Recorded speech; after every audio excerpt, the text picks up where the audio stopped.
Blog Talk Radio.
This evening, Bishop Larry Gators, and you can call us in right now at 929-477-3997. Again, beloved, that is 929-477-3997. Now, if you live outside of the continental United States of America, you can call us in right now at 1, then 929-477-3997. Again, that's 1, then 929-477-3997. We are nationally syndicated through the Talk America Radio Network out of Dallas, Texas. Now, beloved, the Talk America Radio Network is indeed the new dominant force in conservative talk radio. We are also internationally syndicated through the iHeartRadio Network and Media Group here in New York City, New York. I am so very honored.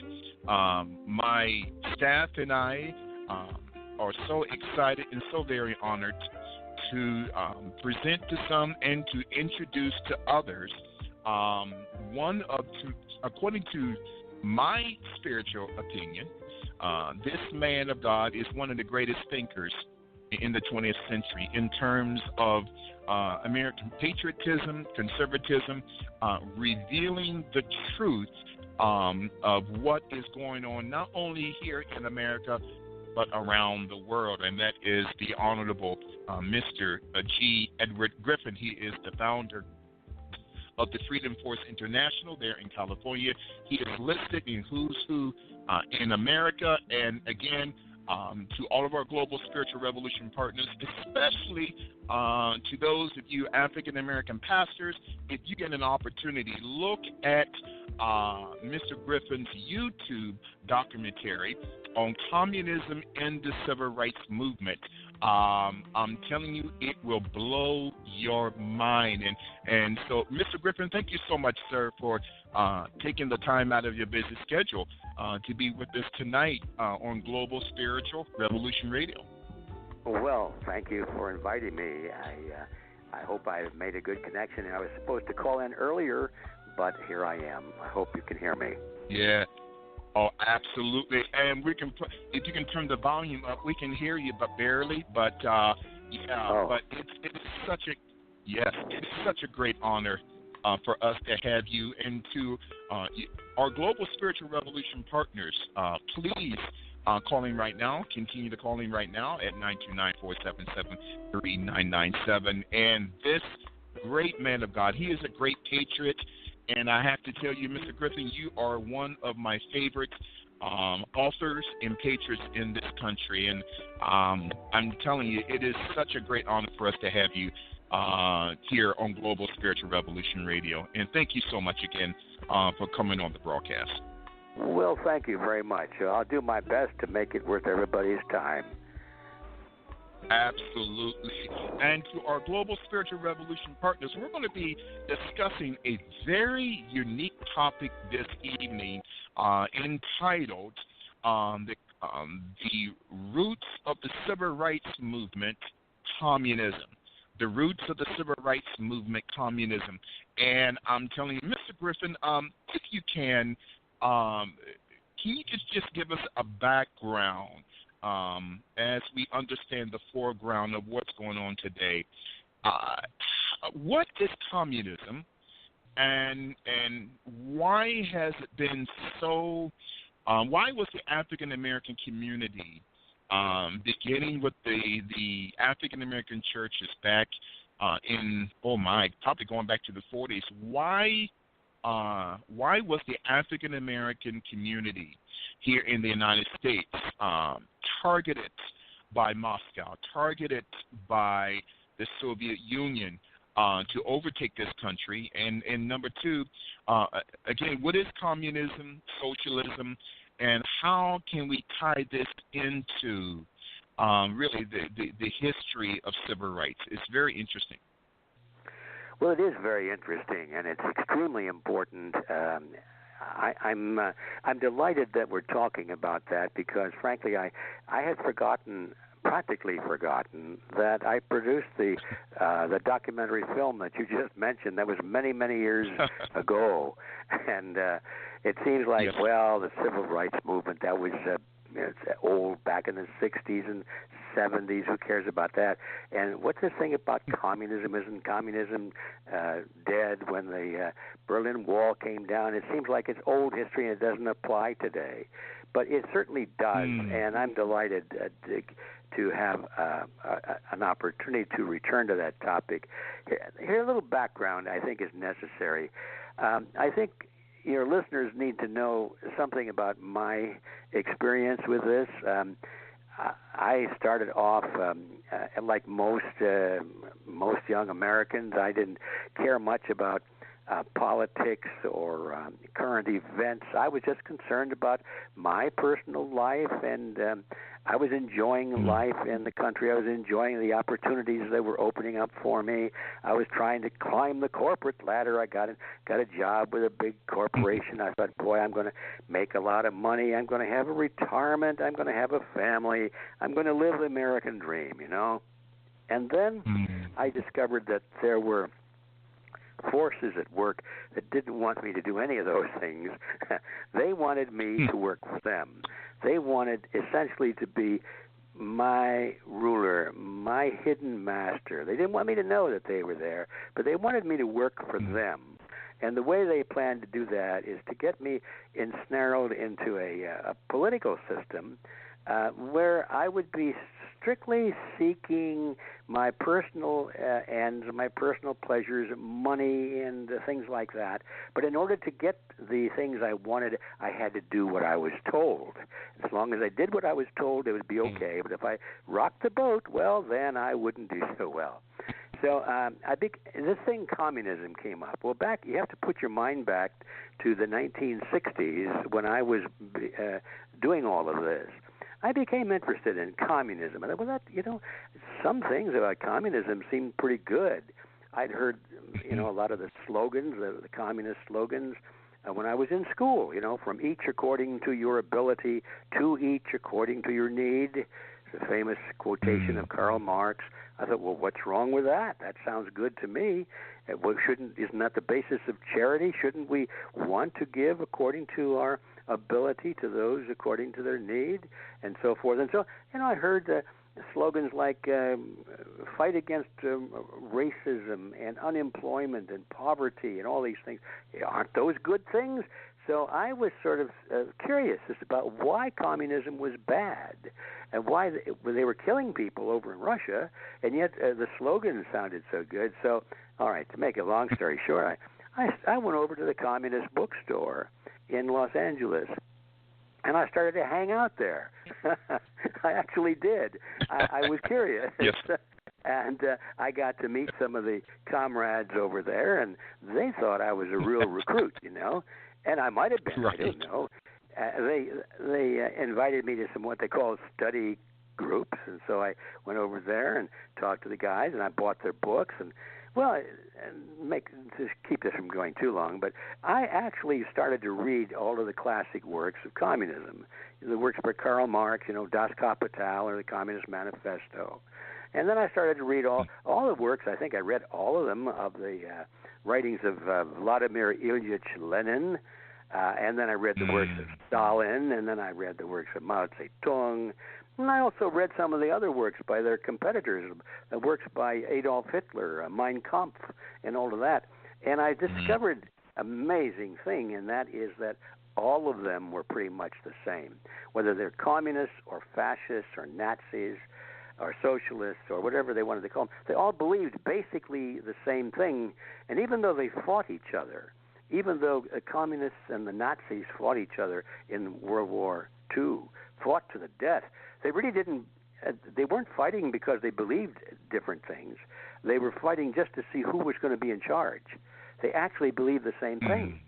Well, all right. It was in those days that I discovered that the strategy that Lenin had created for taking over a country from the inside, not invading it with soldiers from the outside, but taking it over from the inside, was a very special strategy that he perfected.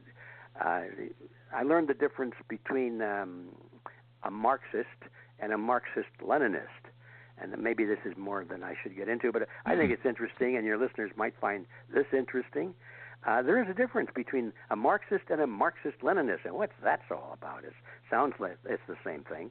Well, a Marxist is simply a person who's read the works of Karl Marx, and he believes, and the slogans I was just talking about make sense to them. So he's a Marxist. He's going to improve the world by bringing in the principles of Marxism. But the Marxist-Leninist, I should say, he's also a Marxist, but he's also read the writings of Lenin. Now, Lenin was the creator of the Communist Party. Lenin actually created a fighting force to bring about Marxism. A Marxist is sort of a theoretician. He likes to read books.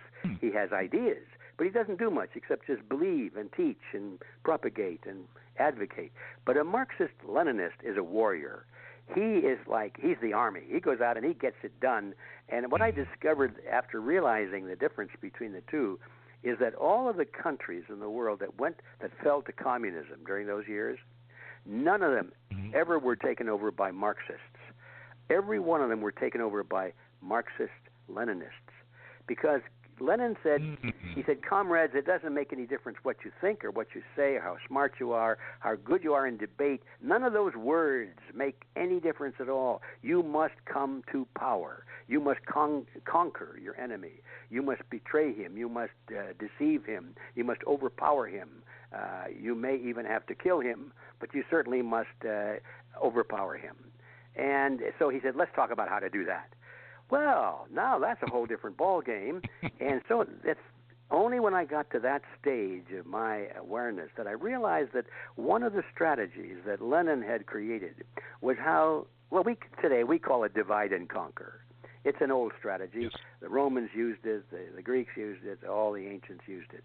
If you have an enemy, you don't want your enemy to be strong, and so your first method or your first goal is to divide your enemy, to get him fighting among himself, to find cracks in the cultural unity of that society and get people fighting against each other, and then they won't be able to unite together to fight against you.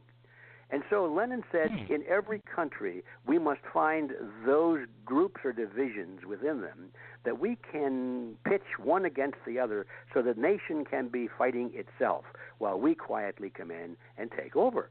He said in some countries it'll be religion. In some countries it'll be class, the rich against the poor, the workers against the managers. In some countries it will be race, and so on.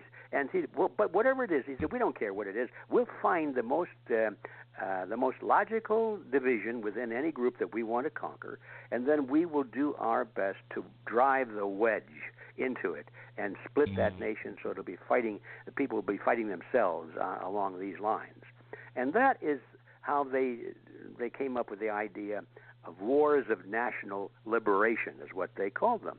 That's Lenin's phrase for it. A war of national liberation was to get a minority segment of a particular country to believe and to say that they were oppressed by the other group, the majority, and that they therefore needed to be liberated from the other group. The language was always the same, whether it was religion or race or class or anything else, or gender, anything. It was always, we had to liberate this one group from the other. And so they tried to get a civil war going. And that's how I discovered that there was a strategy that was being applied in the United States, following the strategies of Lenin, and it was a war of national liberation to liberate the black from the white dominant ruling majority. That was the idea. And so, wow, isn't this interesting? And then I started to meet some people who were trained in Moscow. I met some very, very great black folks who were recruited into the in the Communist Party. They fell for it. Leonard Patterson comes to mind. What a guy he was. Yes. I met Leonard Patterson, and he taught me all of this. He went to Moscow and he trained for revolution, and then he realized that those communists weren't interested in improving the condition of the black people. All they wanted is to get them onto the front line as cannon fodder and create a war and divide the country. And so Leonard broke away, and others did. And I met some of these people, and there in a nutshell is how I got into it. So, I don't know where we go from there, but it was quite an eye-opening experience. And you know what, Mr. Griffin, I thank God for you and for the assignment that God has given you for our generation. Until I had examined your video documentary concerning communism in the civil rights movement, I had no idea who Leonard Patterson was or Julia Brown. I mean, these, to me, are the real heroes in Black America. We have Mr. Griffin, I'm telling you, G. Edward Griffin, to me, he is one of the greatest thinkers from the past 20th century, a writer, author, documentary filmmaker, producer, the founder of the world-renowned Freedom Force International. He is also the author of numerous powerful political books, and one that comes to mind is The Creature from Jekyll Island. And also World Without Cancer. Continue to send in your email questions. We got several thousand that are already coming in, and at Global Spiritual Revolution Radio at yahoo.com. Again, beloved, Global Spiritual Revolution Radio at yahoo.com. This Karl Marx character, he's a philosopher, an economist, a historian, a political theorist, a sociologist, a revolutionary type of person. But as we examine the template of the civil rights movement, beginning in 1954 with the Brown versus Board of Education, up until 1968 of the assassination of Dr. Martin Luther King Jr. It seems like, Mr. Griffin, that the African American community here in the United States was targeted beginning with the black church. I want to read a statement put out in 1912. And very interesting, this statement was by a man by the name of Israel Cohen, who was a member of B'nai B'rith in the early 1900s. He said, I won't read the whole statement, but part of it, he says that we must realize that our party's, the Communist Party, most powerful weapon is racial tensions. And he goes on to say that in America, we will aim for subtle victory while inflaming the African-American minority against the whites. We will endeavor to instill in the whites a guilt complex for their exploitation of African-Americans, and we will aid the African-American to rise in prominence in every walk of life, especially in the world of sports and entertainment. Mr. Griffin, this is happening now, and it seems like, I've been exposing black liberation theology. All of this stuff is rooted in communism. Am I correct in saying that, sir? Well, yes, you are. Well, it's rooted, the strategy is rooted in, and that's not to say that there were not injustices. Let's be clear on that. We all know that history. Yes. And we also know that it was rapidly being put behind us. But when the Marxist-Leninists decided to use that wedge against the American people, they didn't. Well, Leonard Patterson said that the reason he broke away from the Communist Party, he said I discovered they didn't care about making progress. In fact, they didn't want progress. They wanted me to agitate. They wanted me to create conflict. They wanted me to make things worse, so that there would be justification for anger and hatred and resentment and civil war. He said they did not want progress. They wanted just the opposite. And so that's the whole point, you see.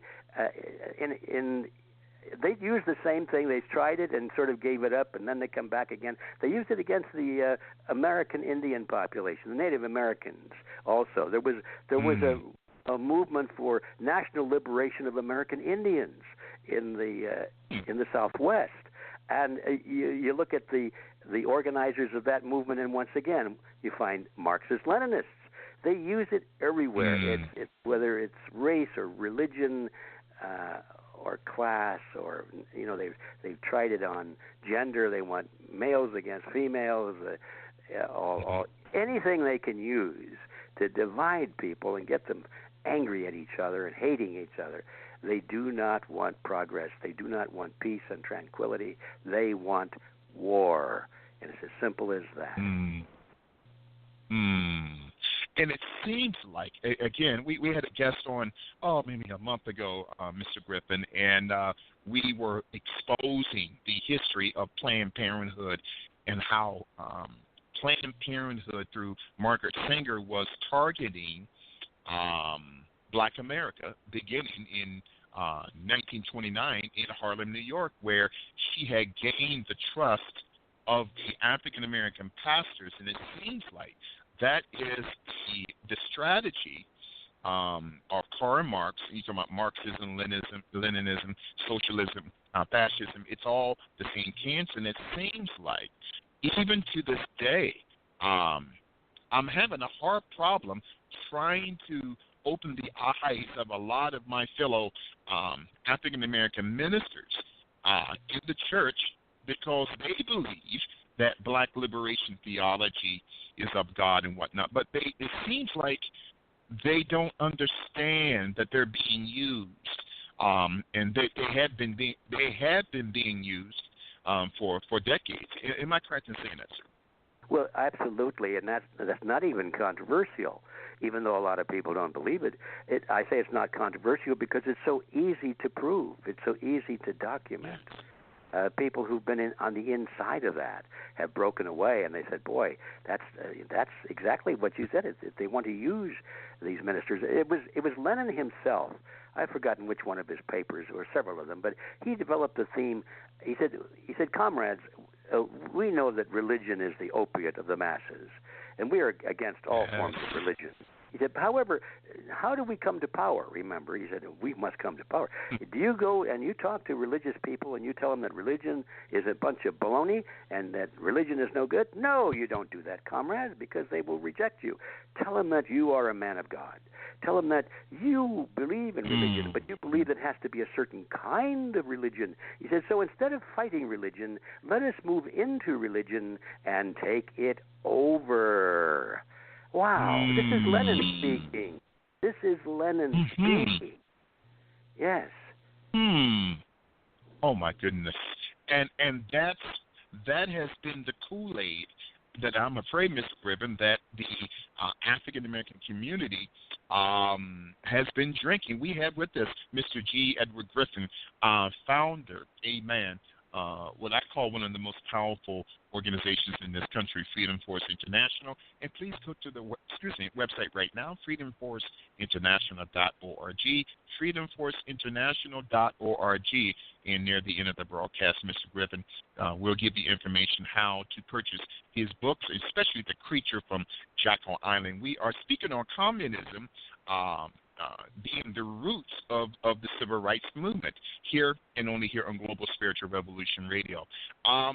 And I'm going to say something, too, and if I'm wrong, Mr. Griffin, correct me, and to a lot of you African-American pastors who are listening tonight, right now, according to our stat board, we have a little over 10.5 million listeners online from 125 countries.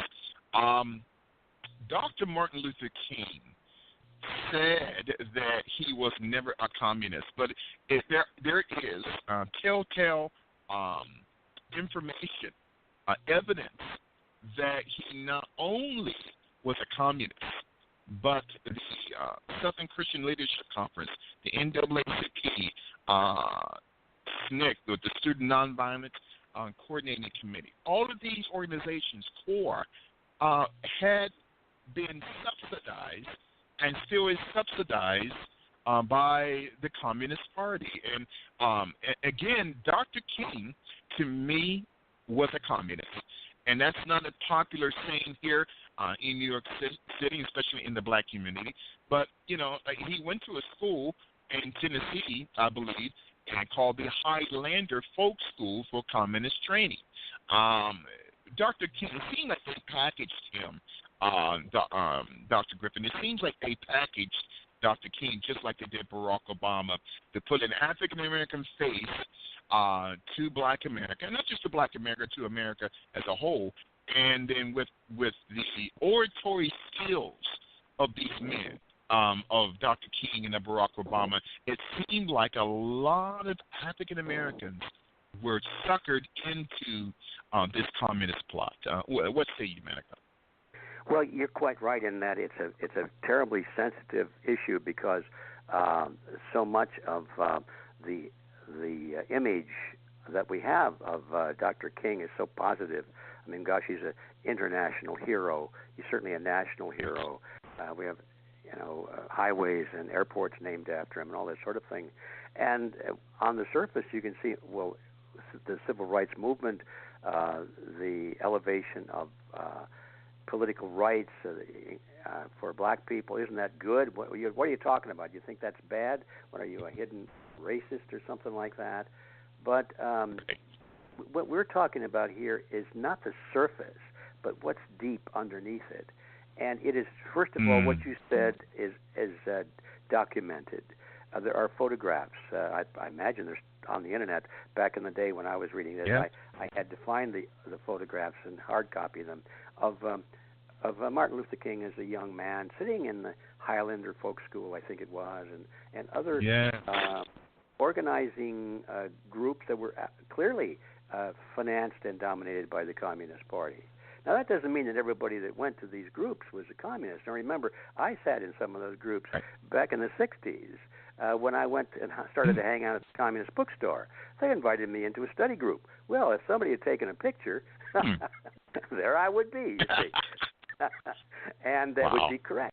And I would have to explain, I was there. I was learning about all of this. That didn't mean I was buying into it.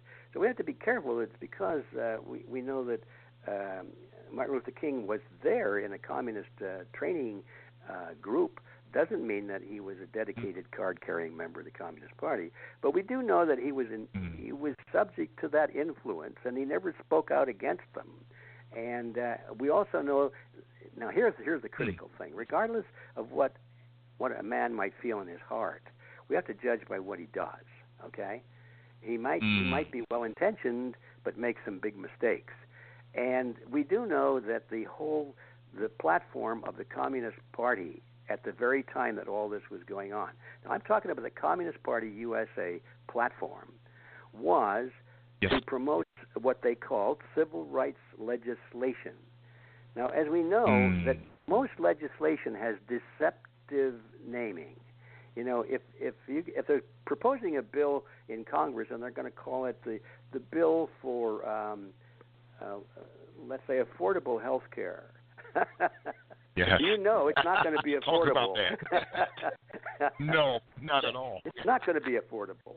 And that's just the way it is. No. The Federal Reserve Act, you know, was proposed as a means of providing a Federal Reserve program of banking reserves. Well, it wasn't federal, didn't have any reserves. It was just the opposite of how it sounds. And so we have to understand that the civil rights bills, and there were several of them, that were being promoted by the Communist Party at that time, sounded good, but when you lifted off the label and looked underneath, what you saw was, the reality was, it was just a huge expansion of federal government power over all aspects of our lives. It was in the name of civil rights, but once you got rid of that word, civil rights, and saw what it was after everything. It greatly expanded the power and reach of the federal government. And that, of course, when you get a bigger and bigger and finally a total government, you have communism. And that is why, I mean, under a different name, but you still have the essence, you have a totalitarian system. And that's why the Communist Party at that time was advocating civil rights. They didn't care about civil rights or racial equality or fairness. All they wanted was power. Power. Lenin said it 1,000 times. Comrades, we must come to power. And we do whatever we must do to come to power. And then once we have the power, then we can reveal ourselves and we can smash our opposition with our clenched fist. And he spoke in terms like that. So we go back. What was all this about? The civil rights movement was about government power in the name of a very high-sounding and very worthwhile thing. But there was a big difference between the appearance and the reality. Wow. And you know what blew my mind, Mr. Griffin? I'm so excited and very honored that you're on the broadcast tonight. I noticed in the documentary video, concerning the communism, their roots connected with the civil rights movement. I did not know that the terminology, "we shall overcome," was created by communists, or it's rooted in communism. And then the African American community picked up on that. Blew my mind. I probably watched this video probably 30 sometimes. Oh my goodness! In the last couple of weeks, because it was so powerful, and I want to thank God for you. Opened my eyes, and again, we have with us one of the most powerful men that I have ever interviewed here at Global Spiritual Revolution Radio, Mr. G. Edward Griffin, amen, and he is the powerful author of The Creature from Jekyll Island, and we're going to be touching on that later on before the broadcast is up. And it's interesting, you talked about, again, Karl Marx. I just found out today, Mr. Griffin, not to get away from our topic concerning communism and its connections to the civil rights movement, the founder of the Philips Electric Company, Frederick Phillips, is a descendant of Karl Marx, and that the Philips Electric Company was one of the big donors of the Southern Christian Leadership Conference and was one of the major donors for the March on Washington. And back in, 63, I believe? Very interesting. And so I want to get into, again, this civil rights movement. And, again, what you said on the video, it blew my mind concerning We Shall Overcome. Some of the most notable civil rights leaders down through our history, Dr. W.E.B. Du Bois, he was a proponent of communism. He went to Moscow 4 times to be trained. You got Marcus Garvey was a socialist, a communist. It just seems like that the African American community, not every person, but the majority of black people, to me, Mr. Griffin, they're being deceived into this victim psychology that I have my hand out, you owe me something. And again, to me, and I'm going to say this too, if I'm wrong, Mr. Griffin, correct me, that I believe that, and I'm not a proponent of segregation. To all of our listeners, listen to me. I'm not a proponent of segregation. But during segregation, we had more black millionaires. And I think with segregation, no society should be segregated. But what segregation did, it created an upper-class black bourgeoisie element in the African-American community, whereas the masses of the people are suffering to this day. What say you about that, Mr. Griffin? That the leaders of the civil rights movement of yesteryear, John Lewis, Jesse Jackson, these guys are multimillionaires, but the people who they represent, they have not enjoyed the fruits of those struggles. What say you about that, Mr. Griffin? Well, I think you're absolutely correct, and you can see it. These are not controversial statements because they are documented to be true, but they are controversial in the sense that people don't want to hear it because it challenges some very strong beliefs. I can understand that, I've had to throw away some strong beliefs over the years, and it's painful. I had a lot of illusions in my life, and some of them were very close to me, and they involved my deepest values, and I had to question them finally, and it's painful. And you walk away from it thinking, boy, how come I didn't really see that? And then if you're honest with yourself, at least in my case, if I was honest with myself, I had to say it was because I didn't want to see it. I didn't want to. I didn't want to give up that comfortable belief that I had. So it's controversial in that sense. But basically what you're saying is true. There's so many elements there. You mentioned segregation. That's a strange word. Segregation, what is that? The idea that people are segregated is neither good nor bad by itself. The question is, why are they segregated? Do they want to be, or are they being forced into it? I'm totally amazed when I go to meetings. I find people voluntarily segregating themselves in a meeting room. The old folks seem to get all together over in the corner. Quite often, the ladies get together and the guys get together. The guys, the people who are interested in sports, and they talk about those things. They seem to cluster together, and the chess players and the book readers seem to get together. And it's a natural thing, and it's all voluntary. So why not? But the idea that you're going to be forced to do this according to some political dogma, well, that's a whole different thing. Absolutely, we do not want that. Man, that is so powerful, my friend. 929-477-3997. Again, 929-477-3997. We have a lot of callers calling in, and a lot of them are listening right now. And I want to wish the brand new Global Spiritual Revolution partners, out of all places, listening online from St. Petersburg, Russia, here on Global Spiritual Revolution Radio. Communism, its connections to the civil rights movement. From the lens of your experience, Mr. Griffin, has the United States been cleansed totally of communism, or is it still pervasive, not just in the political system, but in the religious system, in the financial system?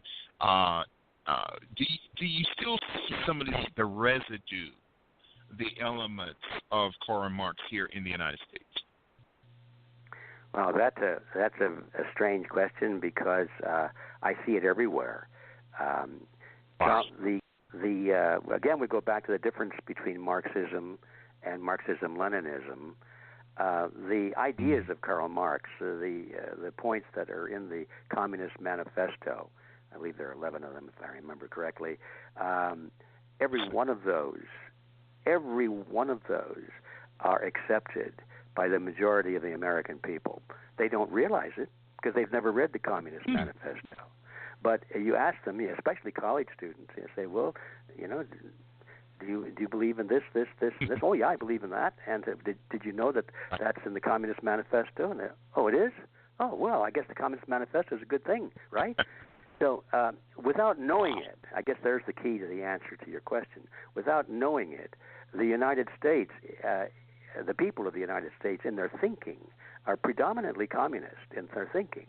They believe that the wealth should be divided up, that people should not have private property, the banking system should be run by the state. All of these things, they believe it, and those are the principles of Karl Marx type communism. Now we get to Marxism-Leninism, and that style of communism, and that's the warfare mentality. That's the organization, the deliberate use of deceit and bribery and even murder, if necessary, to come to power. The American people do not accept those principles, but their leaders do. That's the problem right there. Many of the leaders, not all, of course, but the dominant ones in positions of real power do accept the principles of Leninism. And it's the same. By the way, it's not just Leninism. You go to the mafia; they use the same principles. In other words, do anything you have to do to come to power. That's not just Lenin. Every criminal syndicate in the world has come up with that strategy, and so that's what you find. And unfortunately, the country is suffering because it's dominant now at the highest levels of leadership. Oh, my goodness. And you know what? I'm so glad that you brought up that point, that there is a governmental department that Barack Obama created some years ago called the Senior Executive Service. Again, to our Global Spiritual Revolution partners, you can find that online, the Senior Executive Service, which is really present-day brown shirts. He has Barack Obama has planted these people all throughout the United States government, in the intelligence community, within the judicial community, in the Senate and the House. I mean, it seems like every facet of our government, and mind you, I don't know how you feel about President Trump, Mr. Griffin. I support my president 100%. God knows he's not perfect, but it seems like, and this brings me to my next question, in conjunction as we're tying the communistic roots to the civil rights movement here on Global Spiritual Revolution Radio, why is a president like Donald J. Trump such a threat to the system? I'm only 55 years old, but I have never seen in my lifetime a sitting U.S. president go through the hell that this man is going through. Why is he a threat, Mr. Griffin, from your perspective? Well, I'm going to take just a half a second and think this thing through, and I guess I know how to answer this question. Now, this is just my opinion. Up until this point, I think just about everything I've said is pretty easy to document. Now I'm going to move into speculation. Yes. I'm going to speculate that President Trump is not a threat to this group, but that it behooves their strategy to make him appear to be a threat. It behooves their strategy to set him up as a dreaded monster and to generate a lot of emotional reaction against him, fear, hatred. I think, to simplify this answer, I think what these people who are engineering all this really want is war. They want violence. They want conflict. Yes. And they do not want somebody in the White House that is not a threat. They want a threat. They need violence. And the end game, let's jump ahead to it. A moment ago, Yes. I said that the goal of the communists has always been increasing power in government. More power, more power, more power. And I don't care what the problem is, whether it's drugs or the environment or race or feminism or genderism or anything, no matter whatever the issue is, the solution is always the same. More government, more government, more government, more government, until finally you get to the point where it's total government, and now you have communism under a different name, but you got there. You traveled a different... You traveled the same road, but it had a different sign over the top of the road. It said avenue instead of street, but it was the same road that got you to communism. And so now we go back to the end game in that process is martial law. Now, when martial law, if you can create the kind of a system in a nation where there's so much violence and turbulence and bloodshed, they hope, in the street, then martial law becomes like a very reasonable solution to everybody. Now, martial law is the end game. That is total government. That's the end. Once you get there, you don't get back. And so they want a president that either is or can be made to look like he is a terrible threat, so that we can have an excuse for violence in the streets and bloodshed. The end game is martial law. So if Hillary had been elected, there'd have been no such conflict. And so I think Donald Trump, whether he knows it or not, is serving the purposes of the handlers at the top much more than a Hillary Clinton would have. Wow, that is so deep.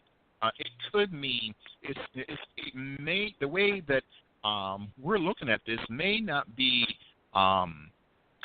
the way that it's actually going on, like you're saying, Mr. Griffin, that he could be used by the deep state to make everyone think that he is a threat. That is so powerful. 929-477-3997. We may have to keep you here all night, Mr. Griffin. I don't know. I love the knowledge that you have. Again, when we're going back to the family of Karl Marx, by all accounts, he came from a very well-to-do family. And again, getting to his psychology, the psychic of Karl Marx. His father, Heinrich Marx, was an attorney. His mother, Henrietta Marx, came from a very wealthy Jewish family. And so my question is, as we're talking about the communistical roots of the civil rights movement, speculation, why did Karl Marx wanted to create a society? I mean, that between the bourgeois element and the masses. Again, Karl Marx came from a well-to-do family. What got him off of the beaten path from going from capitalism and creating a society to each his own, and everyone is on the same level? Again, just speculating, Mr. Griffin, why did Karl Marx change courses to write him, along with Engels, to write a book that has infected the world? What say you? Well, I think the obvious first thing I have to say is I don't know. It's all speculation, but there's some pretty plausible possibilities. First of all, we have to recognize that Karl Marx didn't sit down and decide to write his book, the Manifesto. He was hired by Friedrich Engels and his very wealthy friends. Oh. And in fact, the first, I don't know how many editions, the first few editions, maybe the first 6 editions of the Manifesto, didn't even have his name on it. That's how important he was. He was a sort of like a ghostwriter. He was hired to write that book by the very wealthy associates. Frederick Engels' name always comes up, but there were others involved. You mentioned, the families, that the wealthy families all chip in and support these movements. Well, that was kind of the situation at the very beginning, when Karl Marx was a struggling writer, thinker, intellectual, and they hired him to put together this book. And now this part is not speculation. This is documented history. Yes. As I said a moment ago, the first several issues, printings, editions of the Manifesto didn't even have his name attached to it. And so the question is, why did he write it? Is pretty clear. He was paid to write it. Now that's the surface answer. So why was he paid then to write that particular book, and with that particular theme in it, which would be apparently anti-capitalist? And now we get down to the basic issue of people who want to rule the world. People who have enough money, they can buy just about everything else. So what else is left to excite them after you got 2 or 3 homes? And in those days, I guess they didn't have yachts, but in modern times, there's yachts and aircraft. And what's left? Where's the interesting game? And the answer is in power. And so people start to dream in terms of how they would remake the world if they could just be God. And they think, it would be better if we did this. If everybody was forced to do what we think is the right thing to do. In order to do that, we've got to break up the old order. The old systems have to be crushed, and then we have to rebuild out of the ashes. And this is the kind of thinking that most of these people go through. They want to destroy the old order because they don't like it. And even though it's been kind to them, they still don't like it for some reason. They think it could be better. And now they have the money to do that. And so they begin to spend their money to put together an organization and to write the books and build a movement to remold society according to their own fantasies. And that's how I think it starts. It's as simple as that. So, and correct me if I'm wrong, just to hear what you said, I never knew that the Communist Manifesto was ghostwritten by Karl Marx, but the actual words were penned by Frederick Engels. Am I correct in hearing that? Well, I don't think they were. I don't say that they were penned by Frederick Engels, but Engels and his associates, and I think Karl Marx was also in that group, had a pretty good idea of what the theme was going to be, but the funding for it and the organization that existed at that time that would deliver that book to the world was not just Karl Marx. He was just a very lesser name in that group, and had no money. His family had money, but he was pretty well broke by the time he was hired to write the Manifesto. Wow. Man, this is so powerful. We have with us one of the most powerful patriots in this country, one of the greatest thinkers in the 20th century, and that is the Honorable Mr. G. Edward Griffin, founder of the Freedom Force International there in California. Please go to their website right now at freedomforcesinternational.org, freedomforcesinternational.org. When I look I at might add somebody, that's just a singular. It's freedomforceinternational.org. Oh, Freedom Force Internet. Thank you so much, sir. Yes. freedomforceinternational.org. Excuse me, freedomforceinternational.org.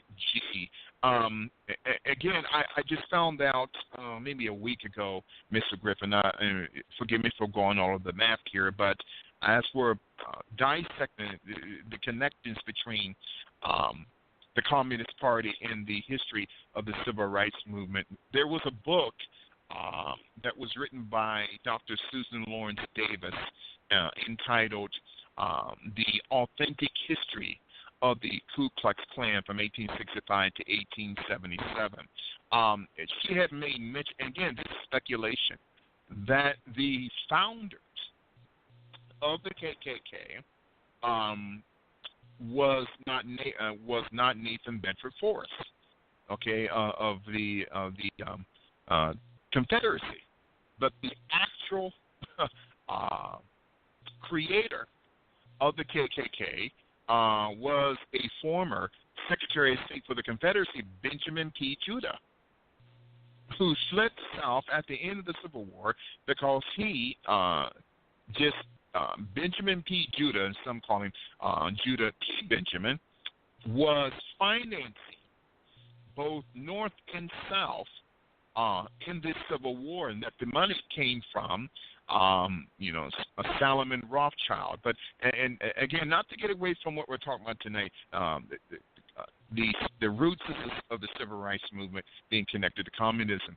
But Benjamin P. Judah was a communist, okay, including Albert Pike was a communist, but yet these men, specifically this Benjamin P. Judah, financed both sides of the Civil War, North and South. And help me to figure this out, Mr. Griffin. I don't know why that many elements in our country are supporting a communist, fascist type of system that Barack Obama instituted.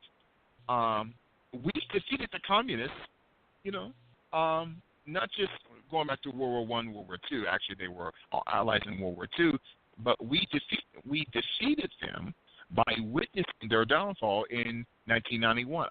I don't understand, what is this love affair with collectivism from your point of view, as you're seeing? Well, I think I can answer that because I went through it. I went through the school system here in America at a time when it wasn't very controversial. I thought I was getting a good education. I think I did fairly good compared especially to what's being taught today. But even in, I graduated in 1953, I guess it was. Yeah, that's way back in the Pleistocene era. And but, I came out of school from the University of Michigan firmly a communist in my thinking. I never thought that I was, but I believed, as I said a moment ago, all 11 of those points in the Communist Manifesto. I was taught them in school in one form or another. And the underlying philosophy behind all of these modern totalitarian systems is collectivism, as you correctly said a moment ago. And one of the primary principles of collectivism that will help your listeners understand what we're talking about here is the idea that the group is more important than the individual, and that the individual must be sacrificed if necessary for the greater good of the greater number. Now, there in a simple statement is the foundation of collectivism, and I guarantee you that most people listening to this program, even though they're in sympathy with what we're saying, if they look inwardly and say, do I believe in that? They're going to have to say, yeah, I guess I do, the greater good of the greater number. I mean, that's it. That's democracy, isn't it? And therein lies the problem, because we have been taught that this is a valid philosophical position to hold, that we've been taught that this is virtue, that the majority should rule, regardless. And we don't realize the inconsistency of that and what we really believe deeper in our hearts. We're talking about civil rights. Let's use the example. What is a lynch mob? That's a majority rule, isn't it? There's only one dissenting vote, and he's at the end of the rope. So if you really believe that the group is more important than the individual and must be sacrificed if necessary for the greater good of the greater number, then lynch mobs are just fine. Wow. Once I started to dig into that, I realized, well, wait a minute, I got some assumptions here that need to be challenged. And the underlying problem there is that there is no such thing as a group. Yes, there's no such thing as a group. Group is a word. It represents an abstraction in the mind. It's a mathematical concept. It does not exist. You cannot touch a group. You cannot see a group. You can touch individuals and you can see individuals, but group is an abstraction and it doesn't really exist. Just like the word forest. There's no such thing. There are trees. You can see a tree, you can touch a tree, but you can not see a forest because all a forest is a group of trees. So when you say that the group, which does not exist, has rights and powers and privileges above those of individuals, which do exist, you've created a terrible error. You've set in motion a political system that allows individuals who are demagogues and dictators to say, I speak for the group. I represent the people. We have a people's organization. The communist bookstore that I visited, by the way, was called the People's Bookshop. See? That's the trick they play. I speak for the people. I am the people. I and my political party, we are the vanguard of the proletariat. We speak for the people. And then the dictatorship arises in the name of the people. And that's the basic flaw in collectivism right there. So we buy into it because we were taught to buy into it. Oh, my goodness. And you know what? I'm so excited. If you can stay with this for just a few more minutes, Mr. Griffin, you are opening my eyes. You are a tremendous teacher. We have with us one of my favorite authors here in the United States and around the world, the Honorable Mr. G. Edward Griffin. He is the founder of the Freedom Force International. .org, freedomforceinternational.org. Go to their website right now. He is the powerful author of numerous publications. The Creature from Jackal Island. Again, this what you just made mention a minute ago, that the term group or group does not exist. And so this is really the DNA of the communistical mind, that no one individual is greater than the group or the state. And again, you hit a nerve with me, Mr. Griffin, when you made mention, I'm paraphrasing, is that you need a leader. The American, especially in the black community, we have this mindset, this psychology that we have to have a leader. You know, a Malcolm X or Dr. King, that unless we have a leader, our existence ceases to exist. That's a communist or Marxist type of thinking. Am I correct in saying that, sir? Well, absolutely. I've identified 7 different points that distinguish between collectivism on the one hand and the opposite viewpoint, which is called individualism. And I just mentioned one of them, which was that the group is more important, et cetera. But another one is that the great leader, the idea that society needs a great leader and we must rally behind the leader to represent us, that's common to all forms of collectivism. And it's important to state here that we're not just talking about communism. We're talking about fascism and Nazism, too, and any other ism that comes along with a new name. And the same thing will exist even if they give it a new name. They might even call it Americanism. Who knows what they'll call it? If you peel off the label and look down and you find out what your beliefs are in that system, and it's collectivism, then you know you've got the same, this business of right wing versus left wing is, to me, they're just two opposite wings on the same ugly bird, which is collectivism. Yeah. Boy, I love that. Oh, my. 2 ugly wings on the bird. That is so true. Just that, again, identification, as a bishop in the church, I constantly teach a lot of my spiritual sons and daughters that are in the gospel that they're constantly battling within their congregations. This, especially in the black community, this sense of identification. And it seems like a lot of us know what we are, but very few of us know who we are. And again, it seems like the anatomy of the United States, communism represents what I call a heart transplant.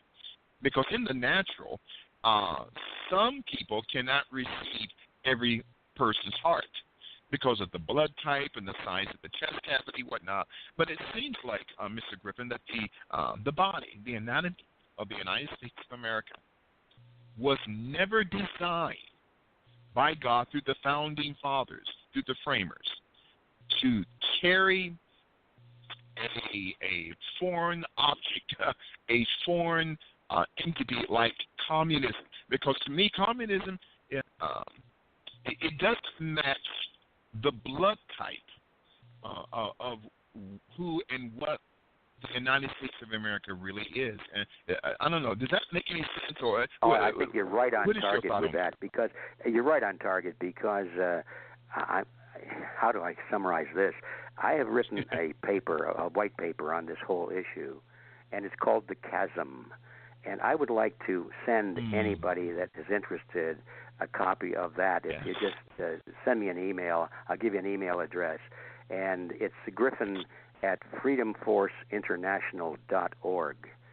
And I have written a 22-page white paper on that very issue, this collectivism versus individualism. And you find out, once you understand these points that I'm talking about, that the American Constitution was a document for individualism.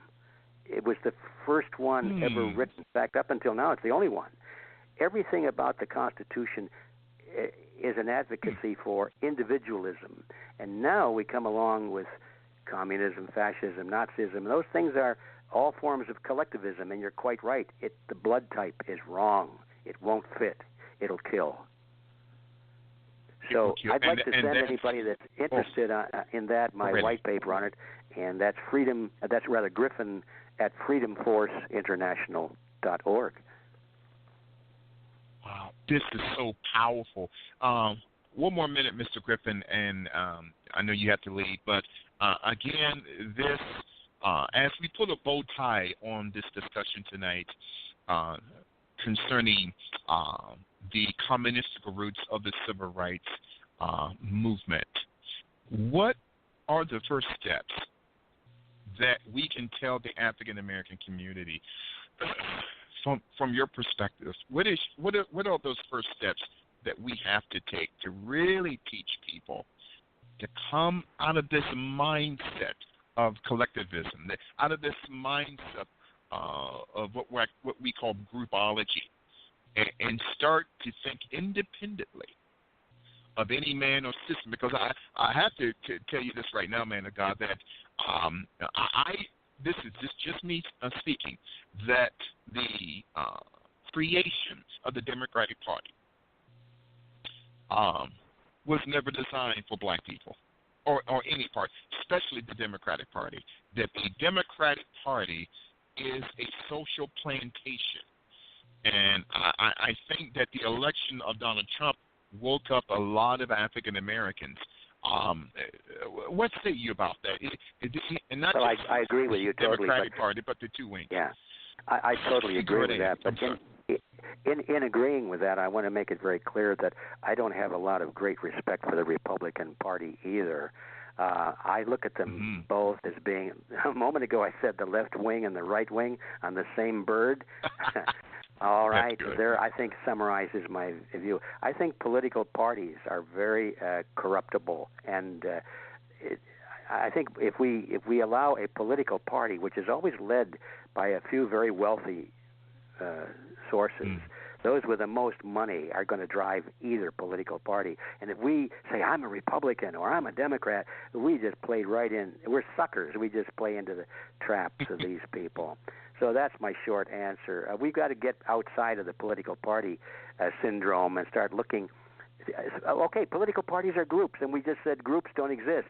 Individuals exist. So we've got to evaluate every person on the basis of who they are as an individual, not what party they belong to, or what color eyes they have, or what color skin they have, or hair, or what kind of clothes they wear, what kind of car they drive. None of that is important.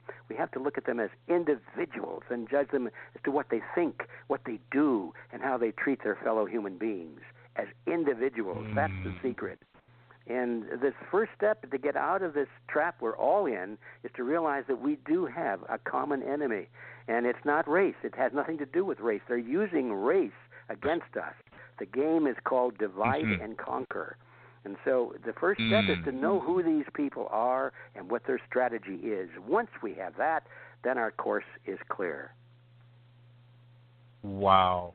I'm telling you, Mr. Griffin, can you come back and join us? And please forgive me for putting you on the spot right now, but it would be such a great honor for us to have you back to talk more about this, but also to get into your book, The Creature from Jekyll Island. I just want to thank God for you and for you taking the time truly out of your busy schedule to be with us tonight on Global Spiritual Revolution Radio.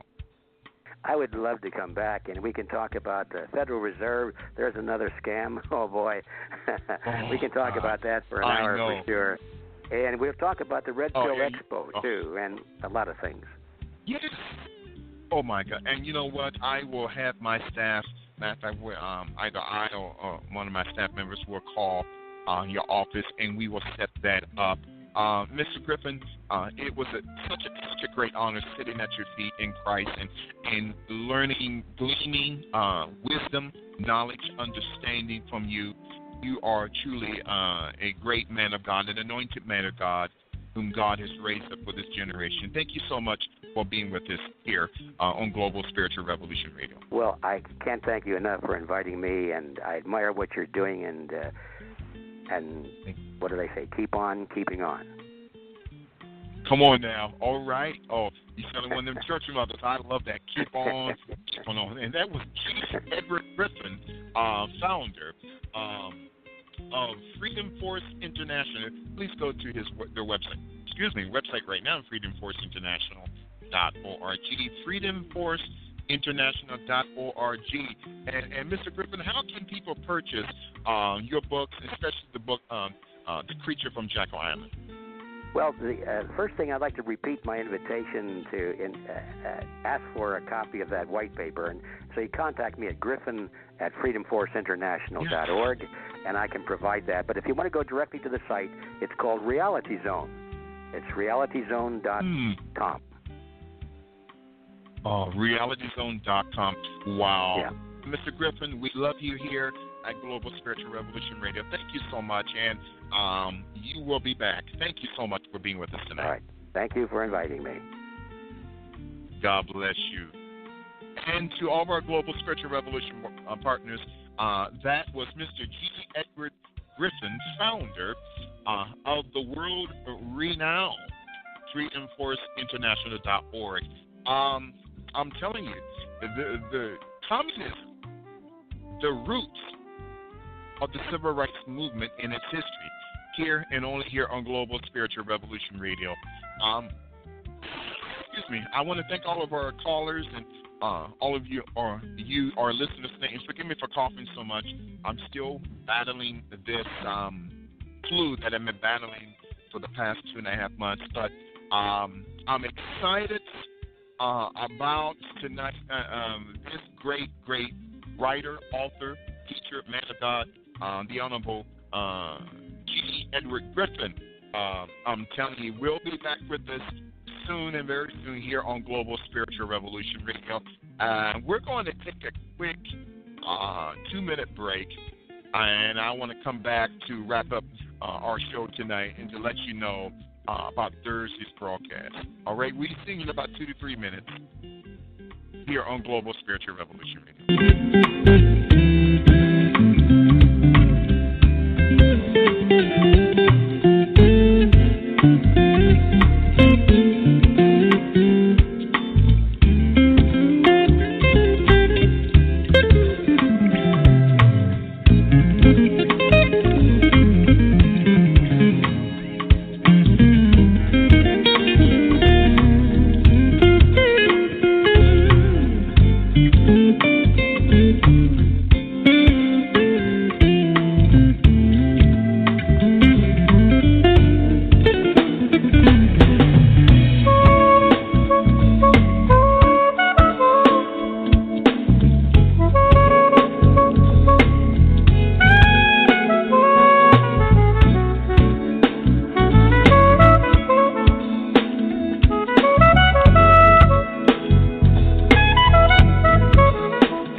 Global Spiritual Revolution Radio and Media Group, here with your host and moderator this evening, Bishop Larry Gages. We were so blessed to have Mr. G. Edward Griffin tonight, the founder of the Freedom Force International there in California.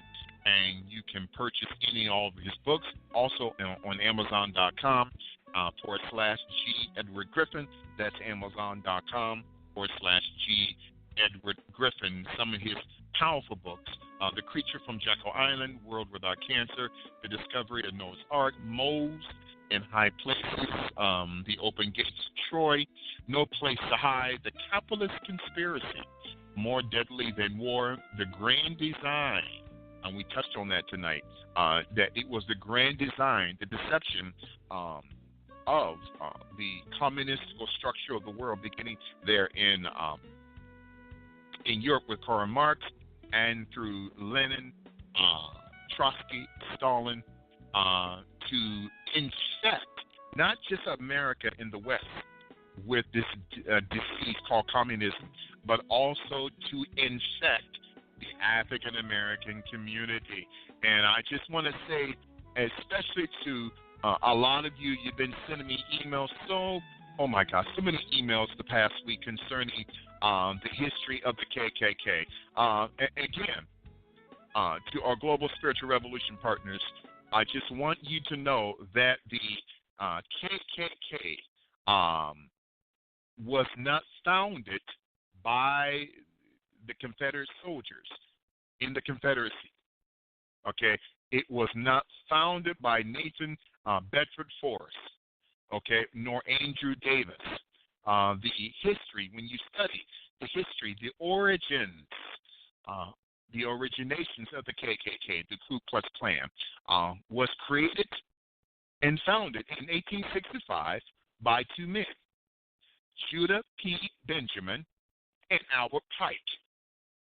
And that Judah P. Benjamin provided the seed money and placed Albert Pike as the first grand dragon of the KKK.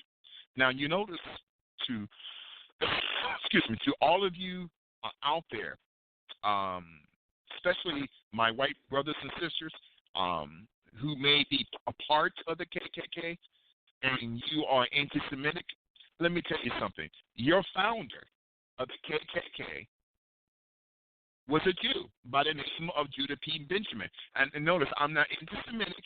I'm not anti-Jew. I believe 99.9% of the Jewish people are God-loving people. They love the Lord. They love God's word. They are God's anointed people for this hour. I'm talking about the 1%. The 1% of the Jewish people. The 1% who are Zionists. And so in this book called Authentic History of the Ku Klux Klan from 1865 to 1877, but by Dr. Lawrence Davis. Dr. Davis was the daughter of one of the founding fathers of the KKK in Alabama, and she wrote this powerful expose exposing the history of the KKK, and that it was their goal in the beginning through Judah P. Benjamin to stand, to support, and to propagate the values, not of white America, but to propagate and to support the values of the government of Scotland. Scotland. Now, you remember a week ago, I touched on this with David Hawkins concerning the preamble, the charter, or the Constitution of the KKK. It said that their goal, and Judah P. Benjamin wrote this in 1865, as Judah P. Benjamin and Albert Pike founded the KKK.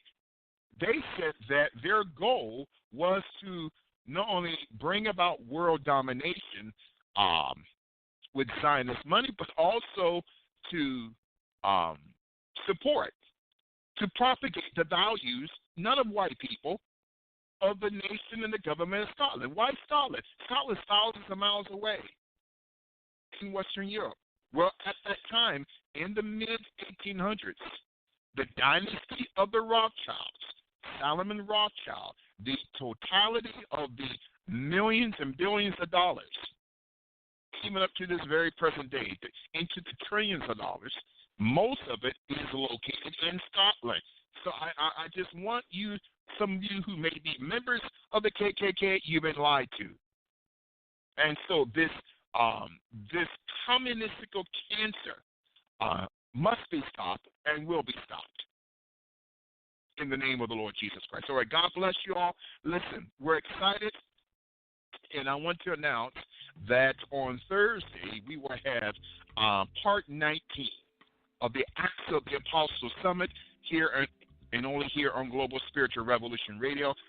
We will continue to discuss the mystery of apostolic government. Again, the mystery of apostolic government. Some of the most powerful apostles in this generation will be part of our panel again. All right, but let me say this also. I'm getting some email questions concerning Abraham Lincoln's assassination. According to writer Dr. Anton Chaikin, capital Chaitkin, Dr. Anton Chaikin had said that there was a May 14th newspaper article, okay, and we're talking about going back into the early 1900s.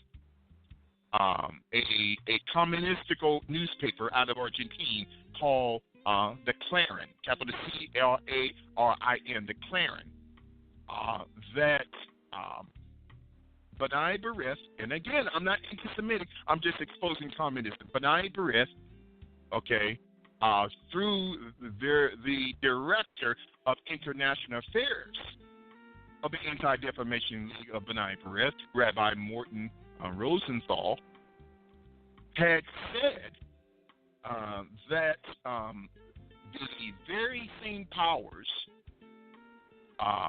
who control the financial banking system of the world, the Rothschilds, had Abraham Lincoln assassinated.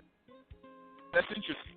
So the May 14th issue of the Argentine newspaper, the Clarin, or the Clarion, call, Rabbi Morton Rosenthal had said, he was the director of international affairs of the Anti-Defamation League, or the ADL of B'nai B'rith, that the House of the Rothschilds, okay, had given seed money to Judah P. Benjamin, who was the founder and the creator of the KKK.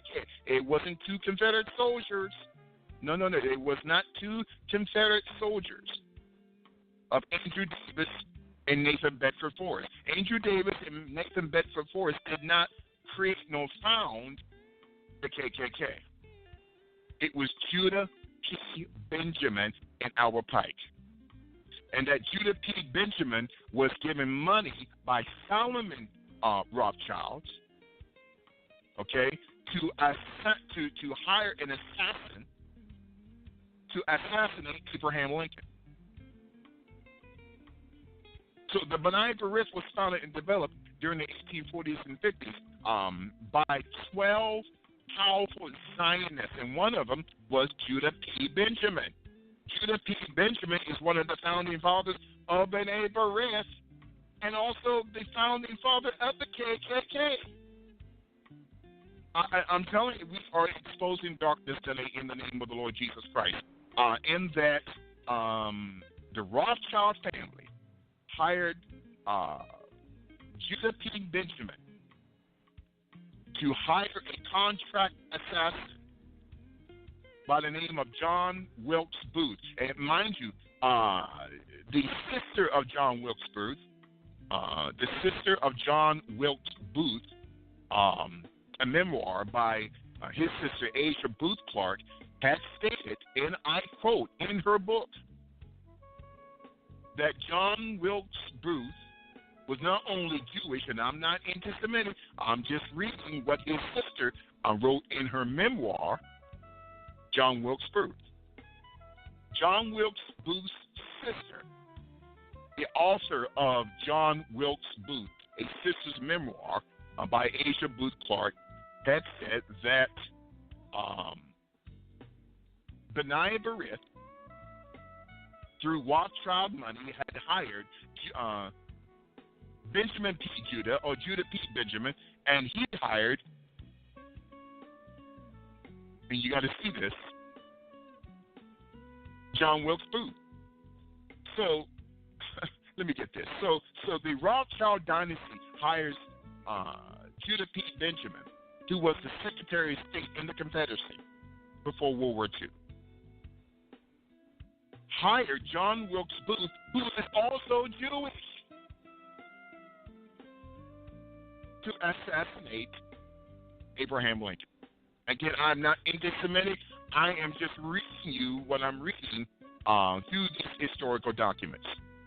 So to people who belong to the KKK, you've been lied to. People who are in the Black Panther Party, both sides are being played by the same demon, who is the devil himself. All right, I just wanted to bring that out and to let everyone know. And mind you, John Wilkes Booth was a communist. Okay,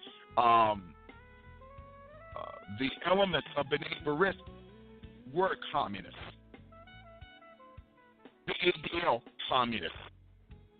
Okay, and Judah P. Benjamin was a communist in the 33rd degree Mason, who had given money to John Wilkes Booth to assassinate President Abraham Lincoln. All right, God bless you guys. Listen, we will see you guys on Thursday. And what I just got done revealing unto you guys was heavy. And I just got an email from a pastor friend of mine, Pastor Michael Adeniji, there in Moscow, Russia. He pastors Christ the King Church there. His question is, actually a statement, Bishop, can you reread for me what Dr. Israel Cohen said about the African American family? Well, let me there is a 1912 statement that Dr. Israel Cohen, a member of Benai Barith, had said about their plan, the global Zionist plan, to not only emasculate Black America, but to emasculate all peoples of color around the world. Okay, and so what I'm about to read to you, this is not something that I just made up. Okay, this is not something that it just came from the top of my head. What I'm about to read you is truth. It's authentic, and truly, this will blow your mind. Okay, so this was written in 1912.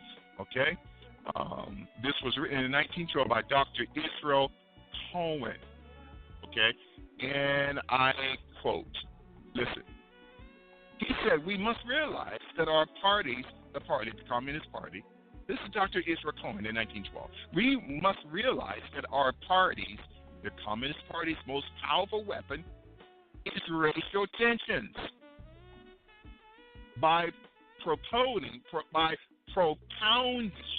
into the consciousness of the dark races that for centuries they have been oppressed by whites, we can mold them to the program. And again, Israel Cohen is talking about black people. We can mold them,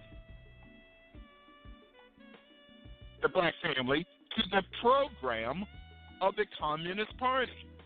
In America, we will aim for subtle victory while inflaming the Negro minority against the whites. We will endeavor to instill in the whites, notice this, a guilt complex for their exploitation of the Negroes. This is by Dr. Israel Cohen in 1912. Dr. Cohen went on to say, we will aid the Negroes to rise in prominence, listen, black people, in every walk of life, in the professions, and, notice this, in the world of sports and entertainment. We don't want you to rise being a doctor, a lawyer, a judge, a dentist, a professor. We only want you to rise in the world of sports and entertainment, something that you don't have to think about. Again, this was written back in 1912 by Dr. Israel Cohen. With this prestige, the Negro will be able to intermarry with the white to begin a process which will deliver America to our cause. Whose cause? The cause of the Communist Party. This was written by Dr. Israel Cohen, a racial program for the 20th century. A racial program for the 20th century. So God bless you guys in Jesus' mighty name, for we are raising the consciousness of mankind to become the consciousness of Jesus Christ. And we will be posting this on tonight on youtube.com/Global Spiritual Revolution Radio, facebook.com/Global Spiritual Revolution Radio, twitter.com/Bishop L. Gators. All right, and we thank God for Dr.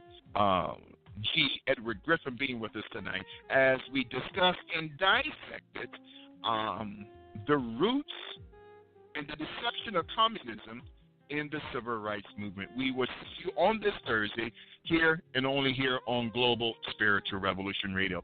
Good night in Jesus' mighty name.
Progressive presents Get Pumped. Inspiration to help you do insurance stuff.